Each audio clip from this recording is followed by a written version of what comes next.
आज जो माझ्यावर पक्षाने विश्वास टाकलेला आहे त्यानुसार मी काम करण्याचा प्रयत्न करते आणि महिला बालकल्याण सभापती पद हे मला आधी पण मी नगरसेविका असल्यामुळे मला थोडा त्याचा अनुभव आहे आणि मी जनतेसाठी माझ्या महिलांसाठी जे काही करू माझ्याकडून होईल ते मी नक्कीच करण्याचा प्रयत्न करेन। जसं ट्रेनिंग देणं आहे प्रत्येक विषयामध्ये आणि प्रत्येक बिझनेसमध्ये जे ट्रेनिंग होतात महानगरपालिकेकडनं त्याचा अभाव झालेला आहे। आता बरेच दिवस झाले आहे ट्रेनिंग खास करून जसे व्हायला पाहिजे तसे होत नाही आहे। महानगरपालिकेकडून येते पण त्याचं काही प्रोग्रेस नाही आहे। त्यामध्ये आम्ही काम करण्याचा प्रयत्न करू आणि बचत गटाच्या माध्यमातून कशा महिला सक्षम करता येईल त्याचा पण प्रयत्न करू।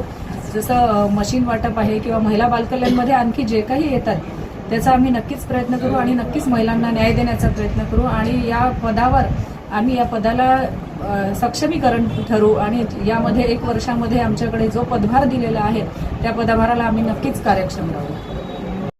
अमरावती महानगरपालिकेमध्ये महिला व बालकल्याण समितीच्या सभापती आणि सभापतीपदी ममता आवारे आणि उपसभापतीपदी लताताई देशमुख यांची निवड ठरली आहे। महानगरपालिकेमध्ये यांचा पंचपदग्रहणाचा कार्यक्रम या ठिकाणी महानगरपालिकेमध्ये आयोजित केला होता। आपल्याला माहीत आहे की महिला बालकल्याण समितीच्या माध्यमातून अमरावती शहरातील सर्व महिलांना सक्षम करणे, महिलांना उद्योगाकडे वळवणे आणि महिलांचं प्रशिक्षण करणे आणि त्यातून महिला सक्षम झाली पाहिजे हा सगळ्यात महत्त्वाचा उद्देश हा महिला बालकल्याण विभागाच्या माध्यमातून केला जातो आणि गेल्या अनेक वर्षापासून हे कार्यक्रम होतात।